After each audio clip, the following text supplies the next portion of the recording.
Yes,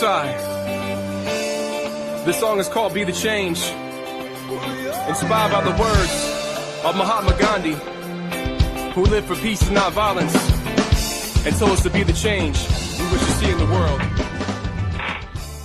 Welcome to the 100th Monkey Radio with Tom and the Monkey Crew, LFE and Greg. See, that did come off better this time. That did come off a lot better. We're recording this on May 18th of 2015, and man, I'll tell you what, we are going to jump into our guest now. You guys are in for a treat. This is take two. We actually ran through the first 25 minutes of the show already once, and we had a couple of technical difficulties, so we're going to do it one more time. We have a special guest, Kelli Coffee, with us tonight. Kelli Coffee is a YouTube partner and is part of the Scale Lab network as owner of the Kelli and the Raw channel. After a near-death experience on August 30th of 2010, Kelli left the corporate world and the world of television to embark upon her mission to enlighten the people of Earth to a reality that has been hidden from them for millennia. You can find Kelli on Facebook at Dr. Kelli Coffee, and there are links on this page right below or wherever you happen to be at to get directly there. Welcome to the 100th Monkey Radio, Kelli. Yay! Well, thank you very much. I'm so happy to be here. Oh, geez. You know, I've been really lucky with the show so far, as far as making big goof ups like that, where you know, I lose a whole bunch of recording, but I guess it does happen. So Kelli, Yeah. we are really excited to have you on the show. You know, I came across you several times in the last few years as I've been out there seeking in YouTube world for different, you know, speakers and radio shows, and I just actually listened to a show of yours here a month and a half ago before, or about a month ago, before the LFE and Greg got a hold of you, and your show with Mark Sargent. I just absolutely loved it. That guy. Aww. That guy has twisted my brain so hard. I mean, my whole perception of reality had to really I had to take a closer look at it with those clues that he put out there. Quite something. So what about Kelli? What was your What can you tell us a little bit about your past, where you came from, your journey to where you're at right now, what your catalyst experience was to bring you into this new way of thinking, or was it a lifelong transformation? I kind of feel like I wasted the majority of my life until I died. I grew up Baptist. I don't regret anything because it did help me to know a whole lot, but I really started living when I died, because growing up Baptist is very constricting, where someone else tells you what to think and what you do, and that's the way I grew up. I became very no longer enamored with the church when I got older. I had psychic abilities as a child, and I told my mother, and the cool thing about my mom, being Baptist, is that she told me, now don't say anything to anybody about this, but being psychic or having these abilities is okay, and she believes me. We didn't use the word psychic. I'm using that word now. So she said she believed me. As a child, what kind of things were you seeing? What kind of stuff was happening? I've had 3 entities that followed me around pretty much my whole life. And I thought they were angels for the longest time, because if I'm Baptist, they have to be angels. They had wings, and you couldn't see a really clear, definite shape. They were made out of what I call heat waves, and they were about 12 to 14 feet tall. They protected me at night. They followed me around everywhere, and they were just very, very protective. I could feel from them, I'm not sure the best way to explain this. They would never, ever harm me, but they felt very deadly, like they could do incredible harm to someone or anything. So I felt very protected when I was in their presence, well, which was all the time, basically. I would also know future events, like when people would die and when airplanes were going to crash, and this became very, very overwhelming, to the point where I just cut off my psychic abilities. I didn't want to do this anymore. I had no support.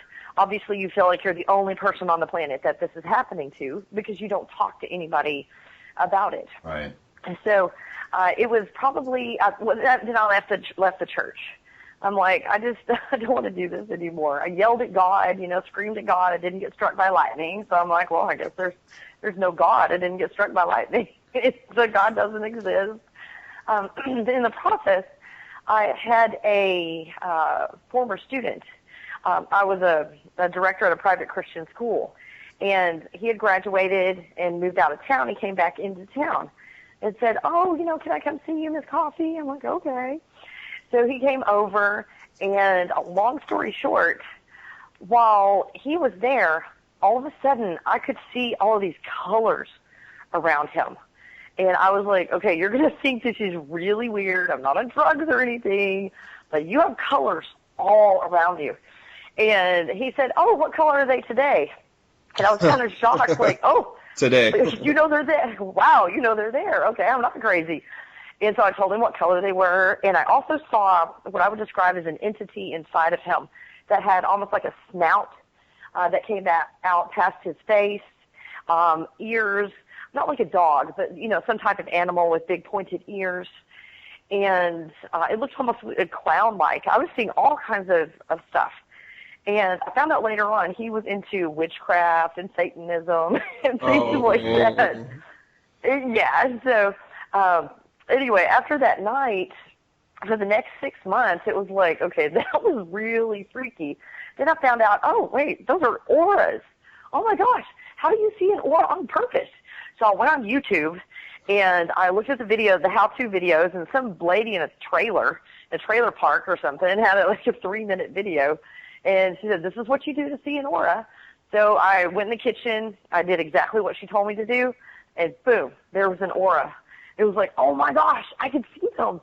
So I looked at the aura of fruit. I'd go to the grocery store, be in the produce department, just having fun, like, woo, colors everywhere. And then I taught my children, I taught my daughter. I said, okay, this is how you do it. And I stood against, a white background, said, okay, do this with your eyes. What do you see? Oh my gosh, there's blue coming from you, Mom. Oh. So she like freaked out. So I taught it to my son, and he was able to see auras easily and instantly.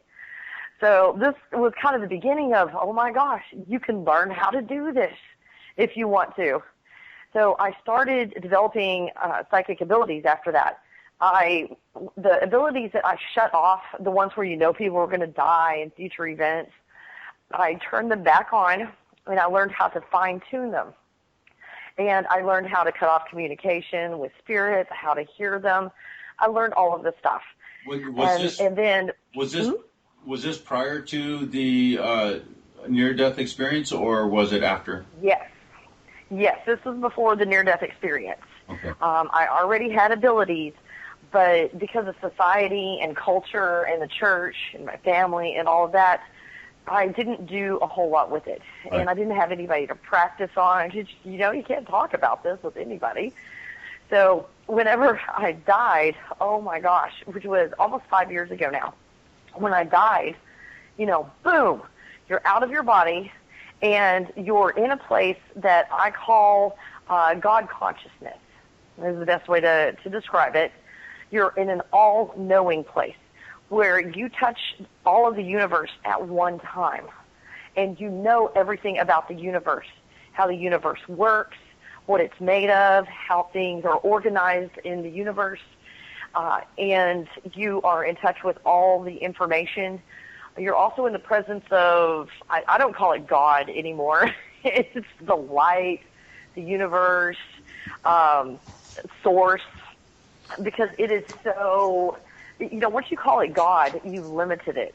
Yeah. So I was in its presence. It was very warm and unconditional love. It was just the most amazing feeling. It was bliss. It was happiness. It was anything you could even imagine. Everything was made of light. So it was like the ultimate astral projection, ever.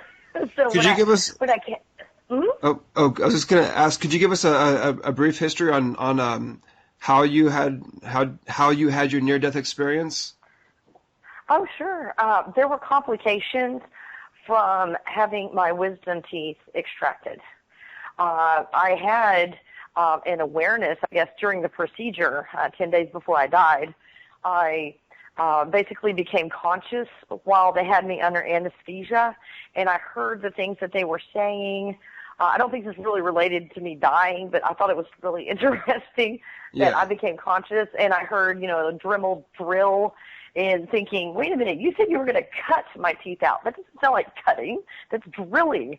And this is really messy. There's teeth and stuff flying everywhere. This is not what I was expecting. And then I was just hearing their casual conversation. So when I came to, when they were bringing me, waking me up after the procedure, I told them, hey, I heard what you guys were saying. They're like, no, you didn't. I'm like, yeah, I did. And this is what you said. And the very, very angry doctor went and got his little chart, that little strip off of the machine. Yeah. And he's showing me, you were asleep. You were asleep. So I shut my mouth really quick because they didn't like the fact that I was aware of everything that was going on inside the operating room when that happened. So anyway, the next 10 days were just pure hell. I hardly ate anything from excruciating pain. I didn't get a lot of sleep. I was on, massive painkillers. Plus my sister-in-law, who's a nurse, she was intended to help me by putting tea bags in the bag, but I swallowed so much caffeine in the process. I just put my body into shock on top of everything else that I had been through. And after she had left, I just had this feeling of, okay, I think I'm dying. It's one of those things where, you just know you're dying. You don't really know how to explain it. You just know you're dying. So I called my husband, and the most coherent, because I was so messed up at that point, the most coherent thing I could say was, I'm not okay. Something is very wrong with me. And he said, I'll be home in 5 minutes. So when he got home, the automatic breathing, like when you're able to breathe when you sleep and not even think about it, that is shut off, and it was not working. I was having to deliberately breathe. I mean, you don't realize how much effort it takes to breathe when you have to think about it and do it, because body just does it automatically. But it's like, oh wait, I need to inflate my lungs. Oh my gosh. And then it takes a lot of calories when you have to breathe on your own. So my husband came in, and I'm just like, don't say anything, just hold my hand. And, I was like, I love you. And he said, I love you. So I breathed out, and I just didn't breathe back in. I was looking at my chest, and there was this light that appeared, and I looked up, obviously not with my physical eyes, but I looked up, and there was this, it looks like, probably nobody knows what it looks like anymore, but the older people know the snow on a television set. Yeah. That's pretty much what it looked like. And it was like a tiny pinhole and started getting bigger and bigger so you could drive a car through it. And there was a blue light being that was next to the tunnel. And he was like, this is the way to go. Come this way. Come to me. And the whole time this tractor beam, because you're made of pure energy, this tractor beam is pulling you towards this tunnel the whole time. while I was being pulled towards the tunnel, I could see my living room. I could see everything in there. I could hear my husband saying, "Kelli, breathe. Kelli, breathe." He's getting more distressed every time he says it. "Kelli, breathe." And I could see crystal cities. I saw strange-looking entities everywhere. And that's when you realize, oh, my gosh, all of these dimensions are not in different places. They're all in the same place. and I guess the way I would describe it now is they're just different frequencies. Right. Just like radio waves are in the air and occupying the same space, but they're different frequencies when they get to your radio, and then you divide them out. So I could see everything. And the guy, I mean, he was this blue guy, and he was like, "Come this way." He just would not shut up. And when you die, it's almost exactly like waking up on this planet. When you first wake up, you're groggy, and you don't know a whole lot that's going on. And these little boogers try to trick you when you're going up there. And they try to get you into that tunnel and pull you into there before you are fully awake and know what is going on. So right before I got to the tunnel, I mean, I was right there. And the guy, he changed, thank goodness he changed what he was saying, because it kind of woke me up really, really fast. And he said, "It's your time to go." And I'm like, "No, it's not my time to go. I have to go back." And just instantly, without having, I thought I was going to have to go to fisticuffs with this guy to get back. But there was no struggle or anything. Just instantly, I started, he was quiet. I started going back down to my body. I had already forgotten that I had a husband and anything about this planet, my children. I'd already forgotten all of that, just like forgetting a dream. And then I started hearing my husband's voice again. "Kelli, breathe." You know, he's yelling at this point, "Kelli, breathe." And that's when I just smashed back into my body. And it was like, what the heck just happened to me? Because I was on so many painkillers and all of that. And 3 weeks later, I was finally able to stop taking the painkillers. And then it was like, oh, my gosh, what happened to me? And I went to the computer, and I was like, okay, tunnel, blue guy coming out of your body, you know. And I'm like, what happened? And it came up near-death experience. I'm like, oh, my gosh, I died. Holy crap. I can't believe that happened. You know, I find that whole idea about this blue guy, and I'd like you to, in just a second, I'd also like you to share the encounter you had, or the interview you did with the guy, the nurse, I believe it was. But I find that whole idea of the blue guy and somebody trying to coax you into that light, you know, ties in real closely to a lot of ideas out there about the reincarnation cycle here, or the quote unquote prison planet, and you know, being stuck in a reincarnation cycle here. So I just find that really intriguing, the blue guy. Would you share that that interview you had with the nurse? Yes, I was interviewing him, and he had the ability to see entities. So he was present when over 100 people died in his, I think he had like a 9-year, 11-year, something like that, was his career. And during that time, he was present with over 100 deaths. And all but one, he saw a blue guy, or they talked about a blue guy. They're like, why should I go with him? He wants me to go with him.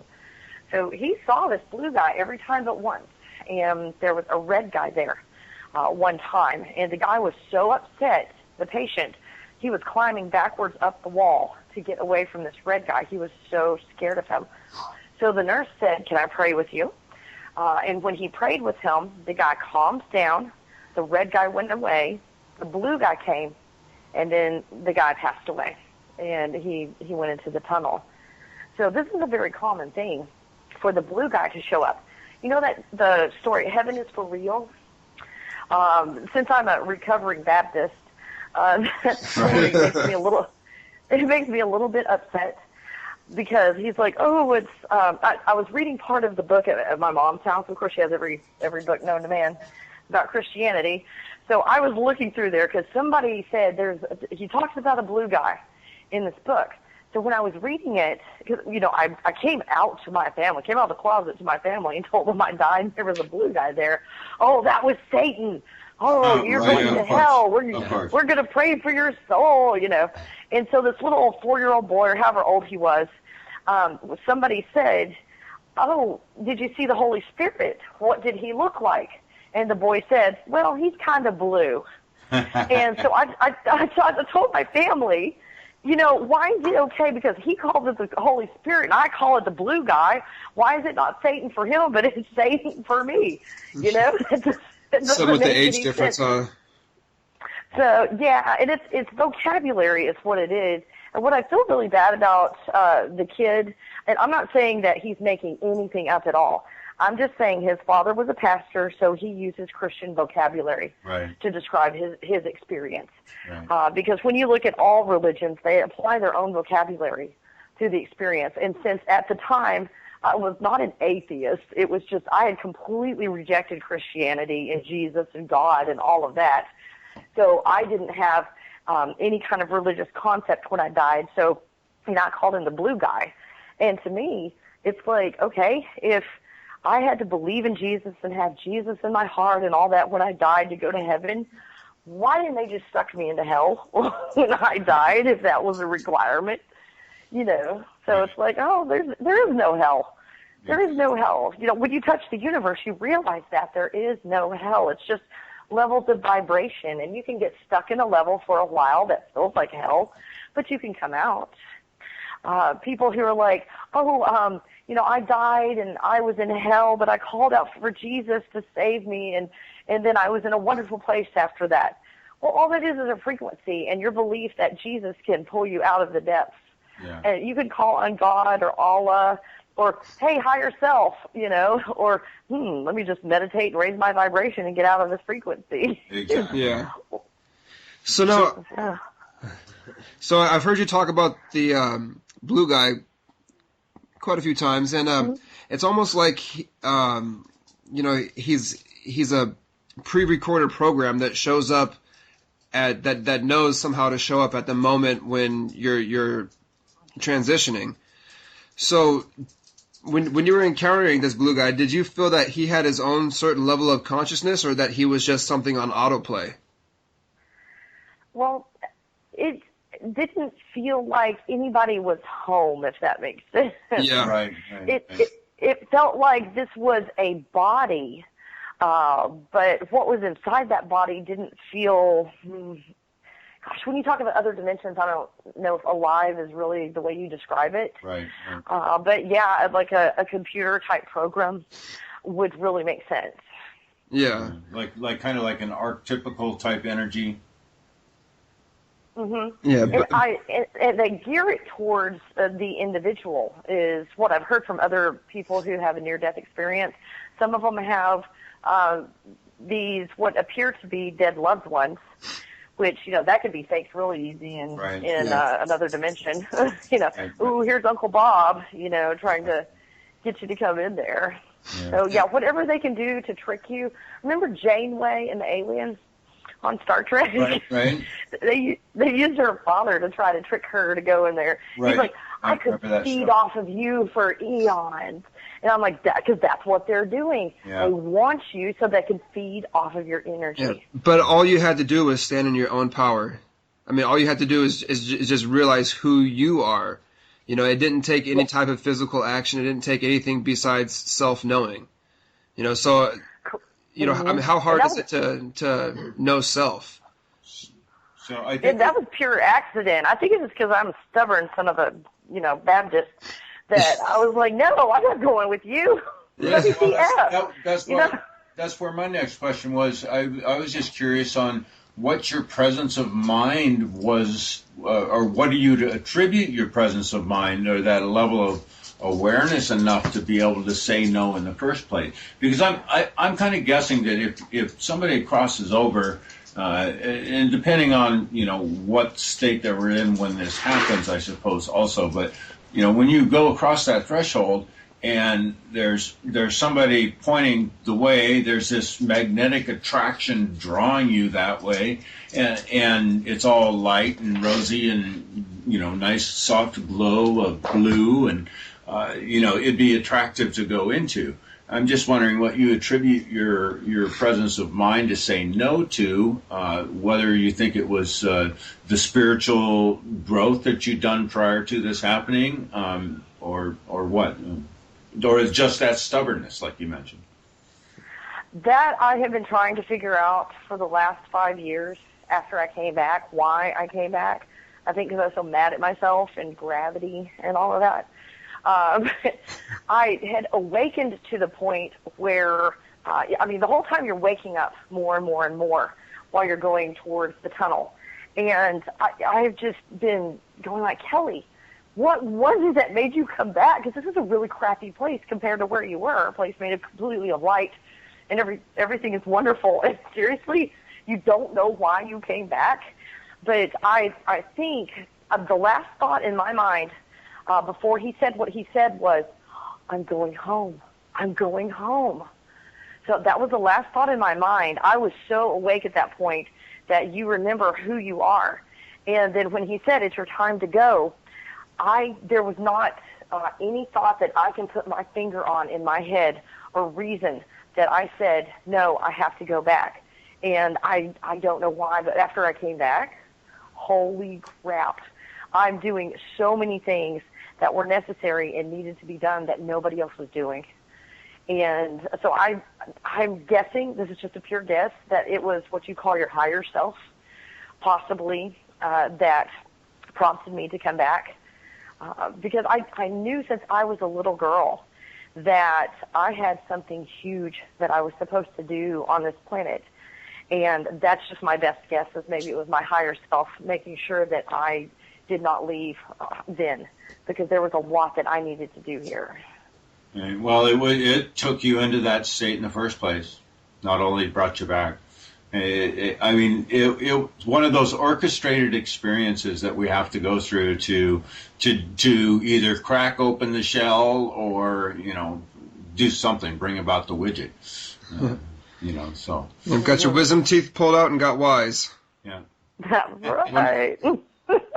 So I wonder if they're actually called wisdom teeth then. Yeah. So when you were there, you glimpsed some pretty interesting things, the Crystal City, and I know that since then, or even prior to, you had been working on developing your psychic gifts, you have explored some of these things that you glimpsed there since then, have you not? Oh, well, holy crap. Once you go out of your body, that's the ultimate of all psychic abilities are a level of awareness, a higher level of awareness with everything. When you die, you have the ultimate level of awareness, up there with God consciousness, on the highest level of the universe. So you've touched the highest level of awareness that there is. So when you come back to your body, unlike when you're born and reincarnated, you remember everything. And you remember how to do it. And this is one way that you can teach people about the psychic abilities. It's like astral projection. That first time is so very hard. But once you come out of your body the first time, it's like, oh, that's how you do it. So the next time, you just repeat it. So before that, I learned a lot of psychic abilities that it's so easy for me to teach people how to do it. But astral projection is one I don't know how to teach anybody how to do it, because I can just do it now. And remote viewing and getting into people's minds, manipulating weather. There's a lot of things. But once you know how the universe works, manipulating the weather is no big deal. Right. It's really simple. Once you know everything's made of energy and you just manipulate that energy. So yeah, you have the ultimate. After I came back, I was out of my body almost 100% of the time. I was above myself, depending on where I was. If there's a ceiling, I was down low below the ceiling. But if I was outside and there was a dangerous situation, I've worked with the police for about 12 years. And when I would get into a situation that was very dangerous, I would go up probably, 50 to 100 feet above my body, look down, assess the situation, and calmly figure out what to do to get out of that situation. The coolest thing about dying is that you completely lose all of your fear. You have no fear about anything. at all. So when you come back, I don't say you're dangerous, but when you have no fear, there's not a lot of control people have over you after that point. And you think, oh, fear of dying, you think that's the biggest fear of all. No, fear of you have square-toed shoes on a pointed-toed, year. The fear of people laughing at you. You don't realize how little it takes for people to have control over you and for you to allow that until you completely lose your sense of fear. You're like, I don't give a crap. I died. I have psychic abilities. Deal with it. Right. Exactly. Yeah, I had, back in 1990, I had a spontaneous out-of-body, and I went through the ceiling of this building. I just shot straight up about, maybe 300 or 400 feet, and my heart started beating real fast, and I was going, holy shit, and I went wham right back into my body. And this was in like the first couple of years of my wake up. And since then, after then, I didn't really pursue it diligently at that time, but periodically through the next 20 years, I off and on would address it again. And then about, I guess it was about 6-7 years ago now, something like that, I was able to actually initiate the complete, conscious, fully intentional projection through meditation. And it was like, oh my God, that experience in itself took that fear thing out of my life. And it's like, oh yeah, right, okay. And I understand that this is a extremely transitory state, and there's absolutely nothing to be worried about here. On one level. Yeah. Yeah. So, yeah. When you know that this is just a very sophisticated holographic video game, right. And when it's over, just like you unplug a television or unplug your Xbox or whatever, it goes away. Yeah. Then you don't take life that seriously anymore, and you go, what can I learn today? How can I make things better here in this video game? Exactly. All right. Yes. Some of those places that you glimpsed while you were in that out of body state. That's what got us onto this conversation. I'm curious about that Crystal City. If you went out and viewed that, and maybe share some details with us and our audience. Oh yeah, that's when I died. That's when I just got the glimpse of. I saw more than one. They had clear ones, white ones, blue, green, red. They had all kinds of colors of crystal cities. They didn't all look exactly alike, but they were very similar in nature, and they were all over the place, along with all the space trash and everything. So I didn't know a whole lot about the crystal cities when I died, except I just saw them and I knew they existed. But since I came back, I have done a lot of, I don't really know what word to use. Astral travel might be the closest that I've done. You guys might be able to help me out with that. But I've traveled all over the universe. The first time was with an entity I found in a song, E.T. by Katy Perry.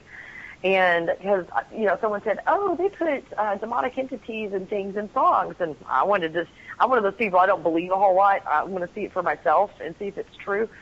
So I went through a lot of songs, and there were all these demonic entities in all of these very popular songs till I came to E.T. by Katy Perry, and then Ra shows up. A Ra is like a collection of spirits, a huge collection of spirits. So I'm like, oh, hey, we've got a deity in a song. Wow. So now Ra, I don't trust Ra at all. But I knew that I had control over myself, and Ra could not do anything to me that I didn't allow Ra to do. You find that out when you die. It's like if you say no, they have to let you go.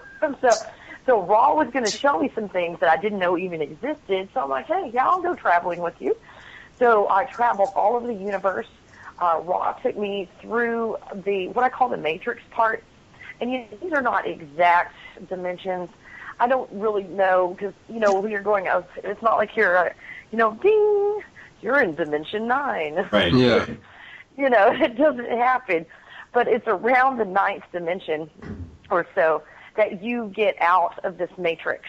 and you're just in pure, what I call God consciousness.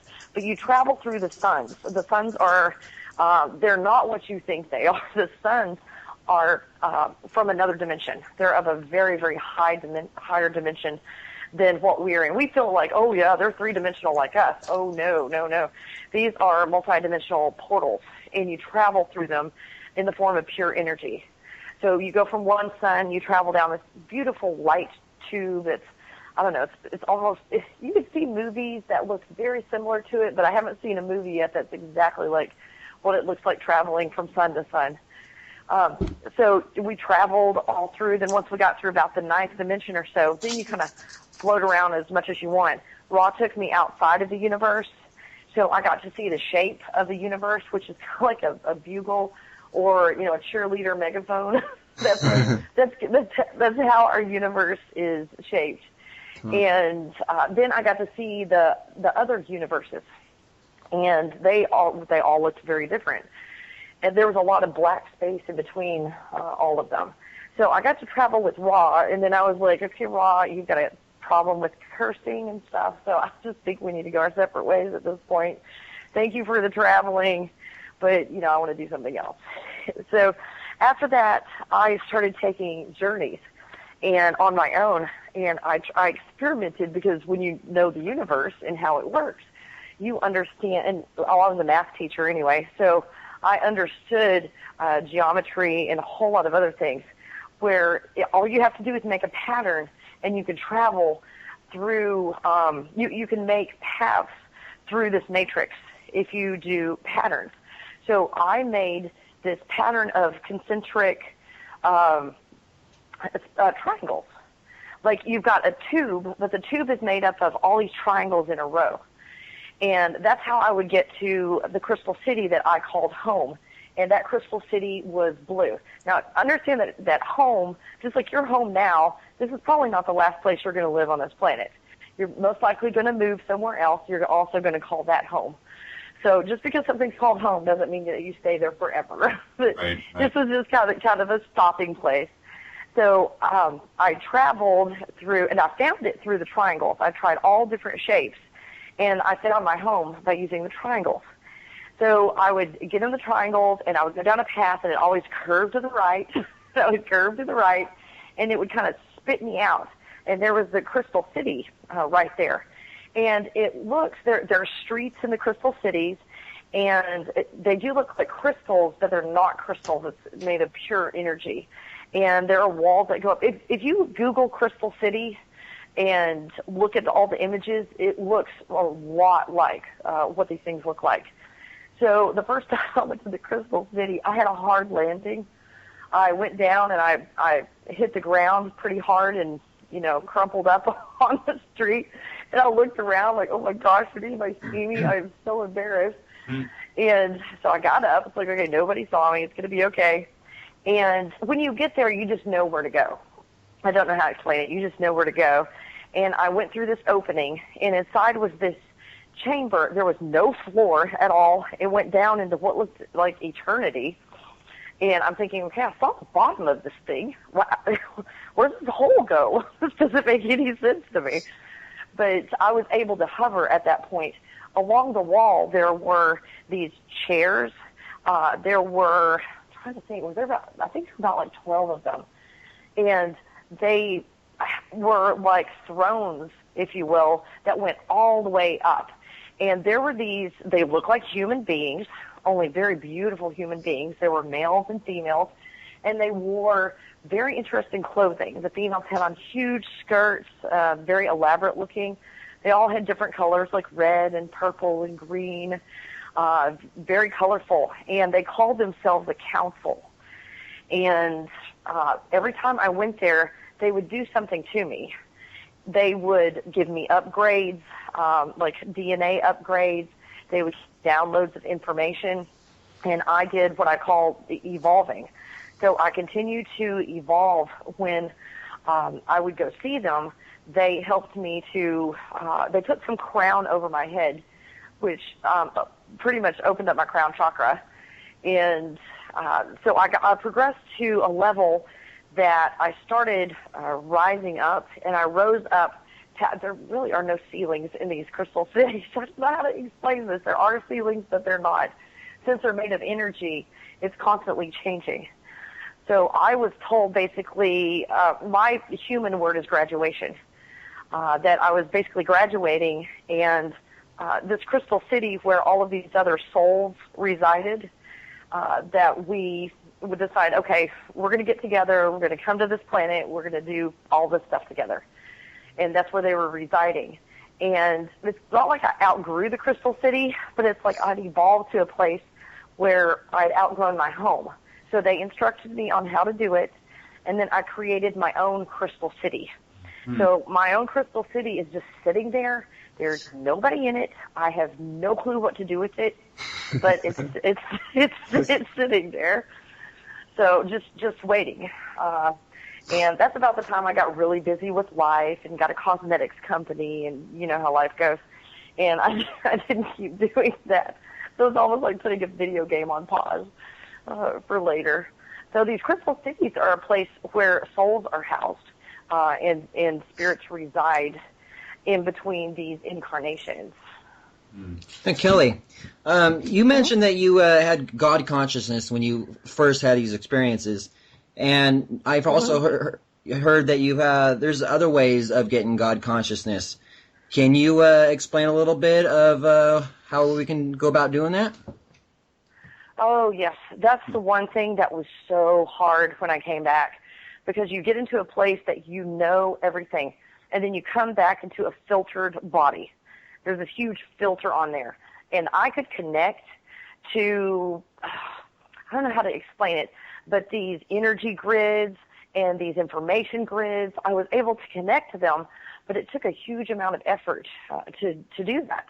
And then I met Dwayne Hartman, and Jacqueline was the one like, oh, you need to interview him. You know, he's a hypnotist. That would be great. So I'm like, okay. So I'm interviewing him, and I find out that he is not a hypnotist. He's a dehypnotist. He takes people who are basically hypnotized in society and wakes them up out of this state of hypnosis that they're in. And he's able, through connecting people with God consciousness, and he does a lot of other magic. And when he does this, he's able to heal past wounds. If you have a fear of spiders, if you've had an issue in a previous lifetime, if you got your feelings hurt when you were 7, you know, whatever it is, you're able to go into that state of God consciousness and access what is out of the matrix. And while you're out of the matrix, or holographic video game, whatever you want to call it, you can then see the video game. You can see the software that was written for this video game. You can go inside that software and change things. And I was like, oh my gosh, Dwayne, I know what you're doing. You're doing time travel. And he's like, Kelli, you are the first person that figured out what I was doing. So he helps me to reconnect to God consciousness, that place where you are all-knowing and you are outside this matrix, and you do know everything. You understand how the universe works, and then you can manipulate this reality. And he helps me to do that. I thank him so, so very much for being able to reconnect to what I connected to when I died. It's absolutely amazing. So he's an amazing, amazing person. Excellent.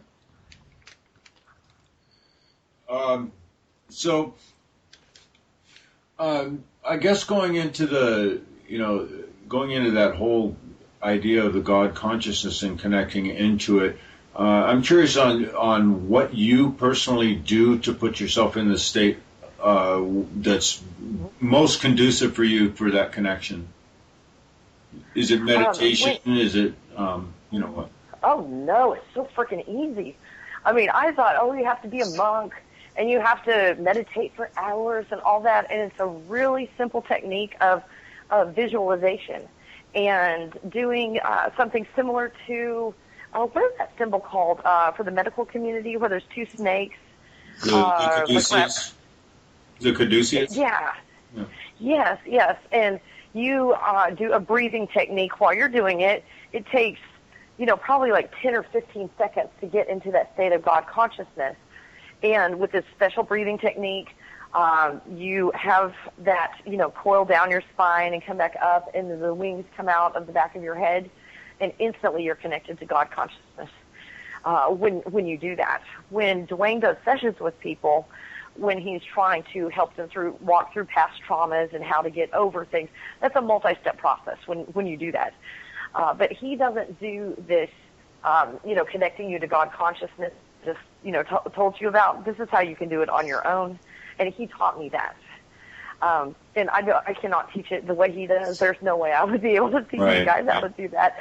But during his sessions, because he worked with me about a past trauma that affected me the rest of my life, that made things very, very difficult.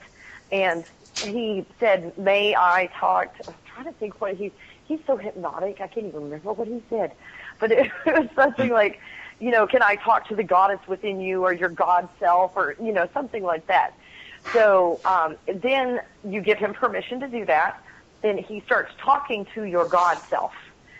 He's talking to you, but you are not really in your body anymore. You are out of your body. You're in that place of all-knowing, and you are able to go back to these situations, and through his techniques, you can change the past, basically. Right. And when you change the past and change that horrible situation that you went through, when you come back to yourself, which, you're not sitting there drooling on yourself and in this deep hypnotic trance.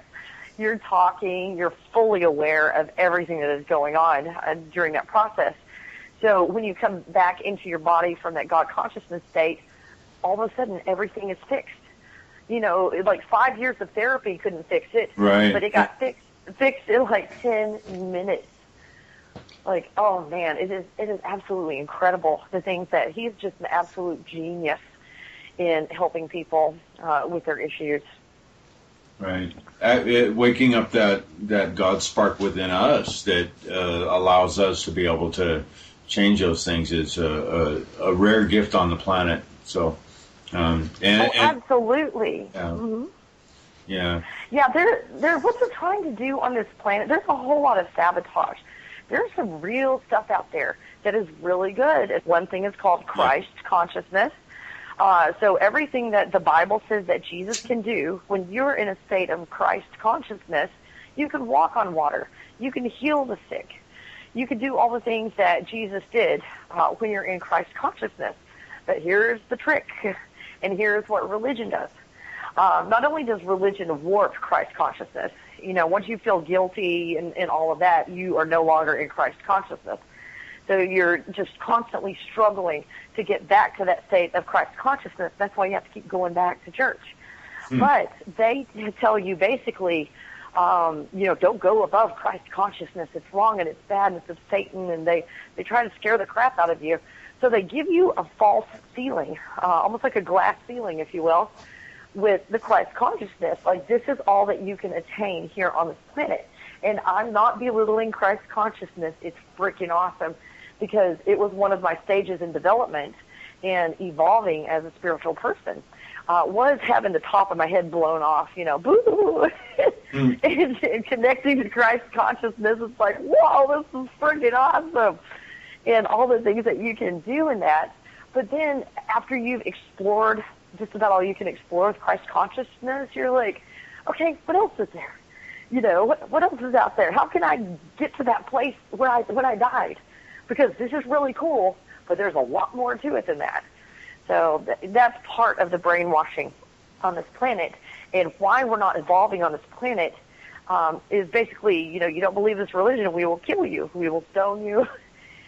That prevents people from looking farther upward. Right. Yeah, it's pretty much been like that for, who knows how long now. And it's also like, according to these different churches and stuff, you can't reach Christ consciousness unless you do it through the church. And even if you do it through the church, it doesn't, it's not like they're really preaching Christ consciousness in that sense of, actually obtaining it. So, but just like what you just said, once you get to Christ consciousness, what's next, and what's after that, and how come there has to be some sort of ceiling on there, I mean, is there even a top to it, or does it just keep on going? Yes and no. While you're in this universe, God consciousness is about as high as you can get until you get out of this universe. After that, I don't know what you call it, universal consciousness, because this universe is, if you want to think of it like a body, the universe we're in is just like a little blood cell in your body. And there are all these other blood cells, and all of them are housed in a body. So that has consciousness. So there is a consciousness that's higher than God consciousness. I just don't know what to call it. And I don't want anybody to be confused about God consciousness and saying, "Oh, you are God." Absolutely not. What created this universe is what you would call God. You have your own universe, and if you, whatever name you want to give yourself, Supreme Allied Commander of your universe or God, it's up to you. But you're the God of your universe as well. And there are other entity is the closest word I can come to. Part of you in that universe breaks off like a lava lamp and floats over here to this universe and goes, "Hey, you got a cool universe. Can I go in there and do stuff with you?" And God says, "Sure, come on in." And so that's where you get the concept of co-creation, where you pair with God and you have this experience all throughout this universe. So you are never God of this universe, but you do everything with God in this universe. So God consciousness is not you being God. It's just being on the level of awareness of the highest, of the one that created this universe. You are on that level of awareness with that. No. So, yeah, an aware knowing, a conscious knowing of that. That's a hard thing to hold on to, that state of knowing, that high state of knowing. It's a hard thing to hold on to in the third dimensional planet Earth, Yeah. So, Kelli, we are at the top of the first hour, and have you got anything out there you want to share with? Yeah, one of the things that we do have a question about before this hour is over is if you're still going to do the tour this summer. Oh, that's right. oh my gosh, yes. This is so exciting. This developed almost completely overnight. After I met Dwayne, it was almost like a long-lost brother that I hadn't met before. We clicked instantly. And, according to Dwayne, he said both of us are doing exactly the same thing. And I kind of jokingly say, I do the third grade version and you do the doctorate version of what we're doing. But both of us are doing the same thing. We have a completely different vocabulary, and together it just worked. And this was not driven by Dwayne and I. This was driven by my fans who were like, "Oh my gosh, Kelli, you guys have got to go on tour together. We want you to do this." So my fans and his fans now got together, and they started organizing these events or these workshops all over the planet. At this point, they started getting people excited about it, and we just couldn't believe how organic it was and what was happening. It was just absolutely amazing. I'm still kind of sitting here going, I can't believe this has happened. That's how you know that it was meant to be. So yes, then after this happened, we do have an organizer to make sure that this is done the right way. We have someone that's overseeing everything, and we're going to be using the Hilton hotels because they are all over the world. Right. And we're getting this done. We are finalizing everything with the Hilton hotels, and hopefully in the next week we should have tickets available for these events. We're going to be starting in California, most likely in LA first, about the second week in July. Have you got a website set up for this, or are you just doing it all through Facebook? We do have a website. It is under construction because we don't have everything. I mean, when I tell you this happened so fast, I can't believe this.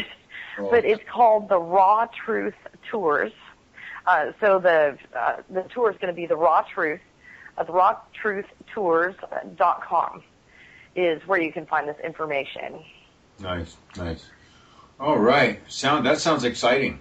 Can't wait. We'll definitely have to check it out. Are you going to make it up into the Northwest? We are going to Florida. We're going to New York. We've got a group that is in Michigan that they're trying to put something together there. Nobody in Texas likes me. We're working on that. So it seems like everybody that's in a state that can be destroyed by a tsunami or whatever wants us. I don't know. All right. Okay, well, we are going to continue talking with Kelli in the next segment. So if you're out there listening on one of the other media formats and you want to listen to the hour 2, I would urge you to go on over to www.thehundredthmonkeyradio.com and you can check out the show and the other 5 years worth of shows that are sitting over there. So we will see you guys in hour 2. Condemnation without investigation is the height of ignorance. Change the way you look at things, and the things you look at change. How do you wash your sweet potato? Freedom's calling, I feel the fire that's deep inside us. Everybody wants change, but tell me who will guide us. To the leaders that pass away, put up your lighters. It's a beautiful struggle, but it cannot divide us. We're the ones that we've always been waiting for. See yourself in the mirror and open up the door. Walk through it and feel the love throughout your pores. Be the light, life's purpose is to feel joy. Metaphysical, lyrical, standing up for truth. The only one that makes change is walking in your shoes. Be the example, don't complain about the news. Making music and serving the world with the loo. Now you can be the same, or you can be the change. Find strength from inside, break through the chains. No one to blame, nothing to prove. You create your reality, it's up to you. Be the change that you wanna see in the world. Like Gandhi, live for peace, aspire to be someone who fights for the beliefs. Like Martin Luther King, aspire to be that love, that light, like Christ, life for the moment in need. And if you believe in Jehovah, Allah, Buddha, Krishna, it's love to me. My soul yearns for peace in a world that's flooded with war. History's littered with body scar, trying to settle the score and maintain an archaic platform of power and greed. People fight for land out of survival and need. So I'm killing my television and I'm planting a seed to fill my head with knowledge that I'm seeing receive. Due to the media propaganda, killing my creed. Or what don't kill me make me stronger, feeling straight when I bleed. Fighting for interest before it's attached to feet. They try to sell you anything in this world, nothing for free. Land, air, fire, and water, they keep up in the ante while the anti-proletariat hold the powers that be. But we keep fighting, surviving and thriving, recycling and rhyming. We constantly inclining, we see through the lying and prying. They tactic we keep trying to keep you from asking the why. The change that you wanna see in the world. Like Gandhi, live for peace, aspire to be someone who fights for the beliefs. Like Martin Luther King, aspire to be that love, that light, like Christ, life for the moment in need. And if you believe in Jehovah, Allah, Buddha, Krishna, it's love to me. We find solutions, different possibilities, creating organizations like Aspire to Be, inspiring young minds to see, building life skills, nurturing creativity, fulfilling the youth's basic needs, listening actively, teaching the tools to succeed, positive role models, we plant the seed, the roots drink the water which feed the tree, someone help me, giving back is my responsibility. Be the change that you wanna see in the world. Like Gandhi, live for peace, aspire to be someone who fights for the beliefs. Like Martin Luther King, aspire to be that love, that light, like Christ, life for the moment in need. And if you believe in Jehovah, Allah, Buddha, Krishna, it's love to me.